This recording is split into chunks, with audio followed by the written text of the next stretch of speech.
ខ្ញុំបានមកបង្ហាញបងប្អូនពីការឲ្យចំណីមឿនដោយបែបធម្មជាតិបងប្អូនគឺយើងឲ្យតាមបែបធម្មជាតិចិញ្ចឹមតាមបែបធម្មជាតិបងប្អូន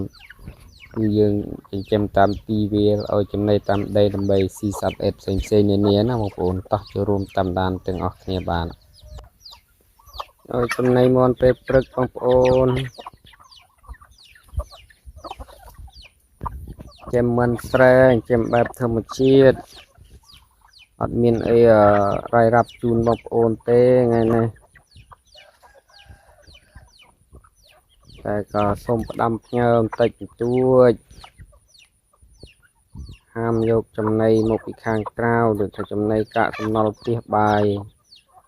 របស់ដែលប្អូនហើយកុំយកមកឲ្យមិនហើយដូចជាសត្វដូចអីបាទអាហារដែលយើងទិញពីផ្សារនោះអាហារមិនអាហារអីនោះយើងដាក់ឲ្យបានប៉ុន្តែអាហារផ្សេងដែលសល់ពីផ្ទះបាយតែមានសាច់លាយសាច់មិនថាសាច់អីទេបងប្អូនគឺព្រោះអីខ្លាចសាច់នោះវាមានជំងឺធ្វើឲ្យឆ្លងដល់មឿនឲ្យមឿនឈឺមឿនអីណាបងប្អូន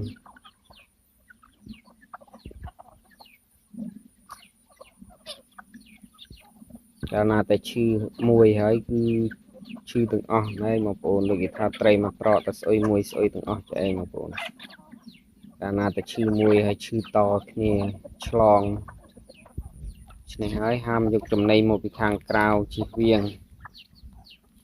ជិះវៀងខានតែបានមិនខ្ញុំនេះមិនដែលប្រើវ៉ាក់សាំងផងបងប្អូនចំបែបធម្មជាតិហើយល្អទៀតបងប្អូនទើបតែលងទឹកទេកាលនេះបានងាប់អស់មួយចំនួនកុំអីអត់អីទេបងប្អូនដោយសារតែលងទឹកបើក្រៅបើសិនតែឈឺអត់មានឈឺទេវាលងទឹកទៅណាងាប់អស់មួយចំនួននេះដូចថាកន្លែងតាណាដែលយើងបានជម្រះហើយគឺយើងមកស្បាស់ចំណីឲ្យតំណោះបងប្អូននេះទឹកមាញ់នេះខ្ញុំបានជម្រះតំណេះទៅវាមានប្រភេទសត្វល្អិតជាច្រើនប្រភេទចេះទៅខ្ញុំបាទមកដាក់ចំណីឲ្យតំណេះតែម្ដងដើម្បីឲ្យស៊ីសត្វល្អិតមកដាក់ចំណីកន្លែងយើងជម្រះតាណាយើងដាក់ចំណីតំណោះទៅឲ្យវាស៊ីសត្វល្អិត